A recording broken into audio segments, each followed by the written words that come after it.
আরে ভাই আমাদের মাঝে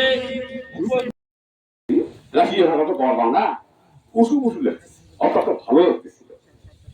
তাহলে তখন এই ব্রাজিল লেনিন বলছে, আমি আপনাদের জন্য লড়াই করতেছি, ওই কোটটা যাতে আপনার গায়ে পড়ে, এই কারণে ওই খালি গায়ে ছিলেন, ওর দিছি আপনার পশু লাগতেছে। আমার কোনো কিন্তু ওই জায়গায় লোভ লালসা নাই।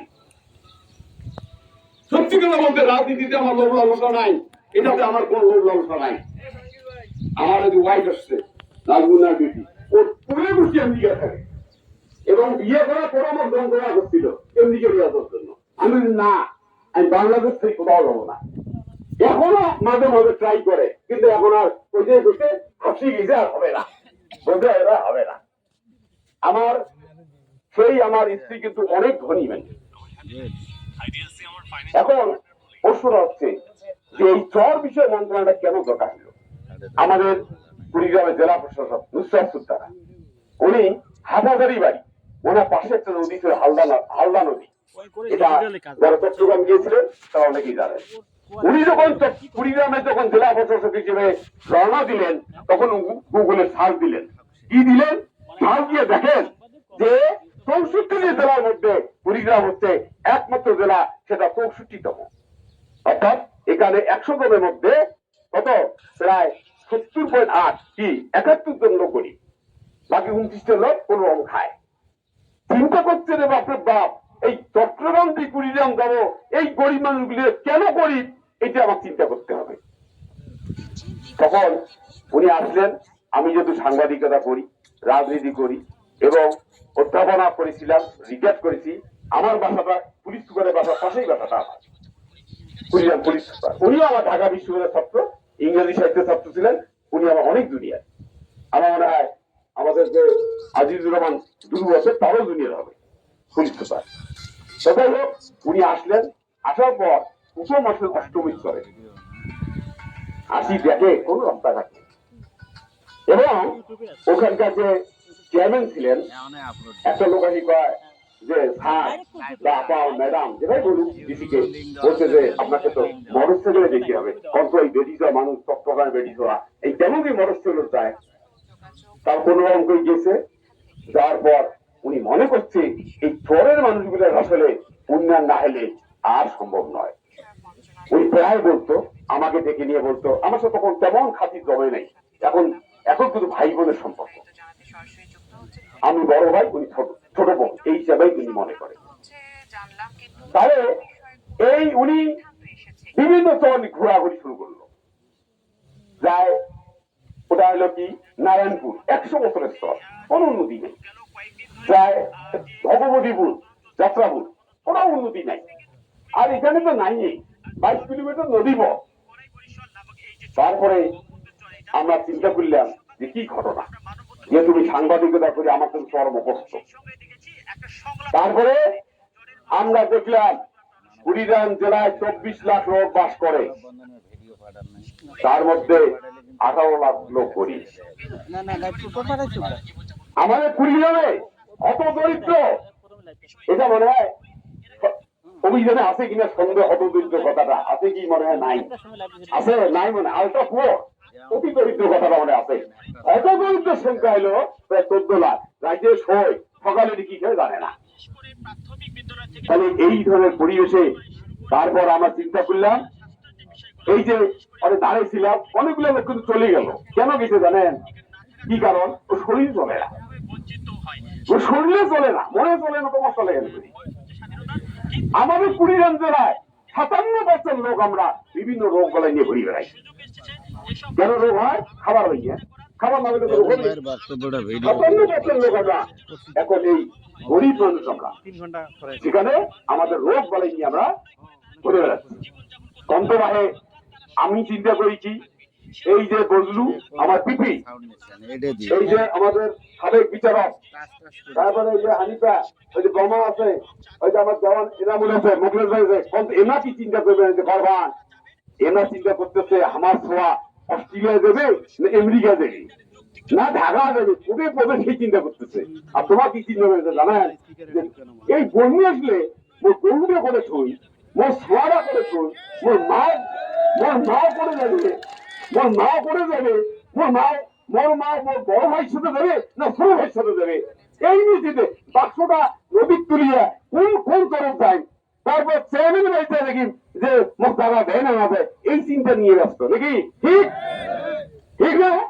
আচ্ছা, আপনাদের চিন্তা হলো এই 1 মাস 1.5 মাস পর যে বন্যা আসবে তাকে নিয়ে চিন্তা। আর আমার চিন্তা কি জানেন? আমার সোয়া রাশি বিশ্ববিদ্যালয়ে পড়ছে, আমার সোয়া একজন আর্মি বিশ্ববিদ্যালয়ে পড়ে। হ্যাঁ, আমার চিন্তা হলো আমার সোয়া কেমন করি ভালো হবে, আর আপনার চিন্তা হলো কিভাবে আমি এই বন্যা পার করব। কি কথা ঠিক না? তাহলে আমরা কেন চরমন্ত্রণা চাই? আজকে প্রায় 50 বছর কাহারিরা যুদ্ধ করেছে তাদের মন্ত্রণালয়ের জন্য, শেষ পর্যন্ত আওয়ামী সরকার বাধ্য হয়েছে 1998 সালের 15 জুলাই পার্বত্য বিষয় মন্ত্রণালয় করে দিয়েছে। বান্ধবন যান 4,000 ফিট উপর দিয়ে রাস্তা, 4,000 ফিট উপর দিয়ে রাস্তা, বান্ধবন যান, রান্নাবাড়ি যান, পার্বত্যঞ্চলে যান, রাস্তার কোনো খেয়াল নাই। সেখানে সেনাবাহিনী, সেখানে পুলিশ, সেখানে কোস্টগার্ড সবাই মিলে রাস্তা সব কিছু করতেছে, কিন্তু আমাদের স্তর তাইও নাই। ওই যে হানিফা কয় যে স্কুল আছে মাস্টার আছে না, ওইও যদি আমি টিচার করি ওইও আসতে ওইও যদি টিচার করি ওইও আসতে কেন আসবেন না?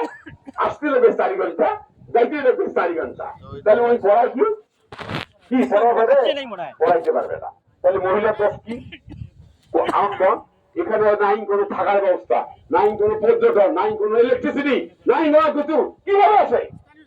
সবচেয়ে শেষ হলো মন্ত্রণালয় যারা চাকরি করে, তারা দেখে চিলমারি থেকে সভাপতি জেলা বিএনপির ভাই আমাদের এদিকে আসেন না, আহ্বায়ক অধ্যাপক মুখলেসুর রহমান আমাদের মাঝে উপস্থিত রয়েছেন। চর উন্নয়ন কমিটির সংগ্রামী আহ্বায়ক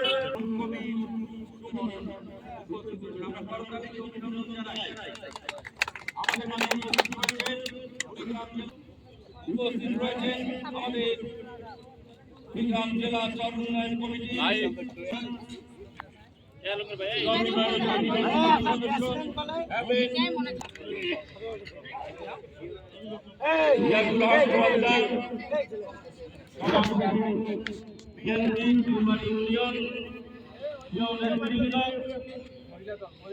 উপস্থিত রয়েছেন চিলমারি উপজেলা চর উন্নয়ন কমিটি যুগ্ম আহ্বায়ক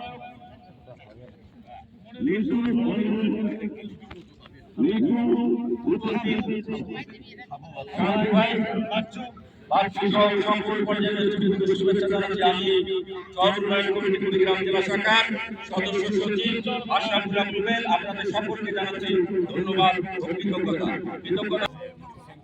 এ পর্যায়ে বক্তব্য রাখার জন্য আহ্বান জানাচ্ছি কুড়িগ্রাম চিলমারি উপজেলা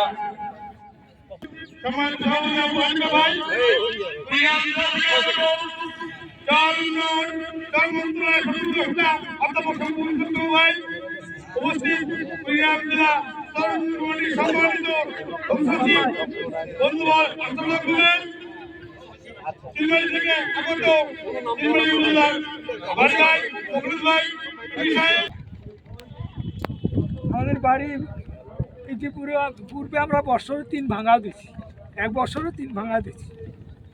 কিছুদিন আমরা এই চরে আসি, এখন এই নদী ভাঙার পরে আমাদের দুর্দশা, জমি ভাঙি যায়, আমরা হাতের অভাবে অনেক কষ্ট করছি এবং আল্লাহ পাক অনেক সুস্থ রাখছে। এই নদী যদি না ভাঙে আমরা অনেক শান্তিতে থাকবো। এইটুকু ভাঙলে ছেলে মেয়েদের লেবারের কোনো সুবিধা থাকবে না। এই জন্য সরকারের কাছে আমাদের মোহাম্মদ আব্দুল সামাদ বললাম, এই চর যদি বিলীন হয়ে যায়, শত শত একর জমি নষ্ট হয়ে যাবে এবং হাজার হাজার মানুষ সর্বহারা থাকবে। তাই আমরা এই চরটা কিভাবে রাখা যায় এই প্রচেষ্টা সকলের কাছে আমাদের আবেদন, এই আবেদন করি যাতে আমাদের কোনো চর যেন নষ্ট না হয়, এইটাই আমাদের সকলের কাছে। বসবাস করি। আমাদের চরের মানুষ এবং গ্রামের মানুষের ভিতরে একটা অনেক সময় পার্থক্য থাকি যায়। আমরা কোথাও যা এই ঠাঁই পাই না বা কথা বলার আমাদের জায়গা নেই। আমরা চাই এই চরবাসীর জন্য চর মন্ত্রণালয় হলে আমাদের জন্য চরের উন্নয়ন হবে, চরবাসীরা সুখে এবং শান্তিতে থাকতে পারবে। আমরা চরের মানুষ কোথাও যা আমরা এই দাবি করতে পারি না। যদি চর মন্ত্রণালয় হয়ে যায় তাহলে আমাদের এই চর মন্ত্রণালয়ের মাধ্যমে আমাদের চরের কাজ এবং উন্নয়ন হবে। ডিএজি আমাদের এসেছেন সুপ্রিম কোর্টের আমাদের বন্ধু আজিজুর রহমান দুলু এসেছেন এখানে, সরকারি স্কুলের দেওয়ান ইনামুল হক মুস্তফা ভাই এসেছেন, আমাদের নাজমুন্নাথ সুলতানা আপা এসেছেন, আমাদের এখানকার কুড়িগ্রামের কৃতি সন্তান মুক্তিযোদ্ধা বীর মুক্তিযোদ্ধা আব্দুল বারী ভাই এখানে এসেছেন, আমাদের আমিনুল চেয়ারম্যান এখানে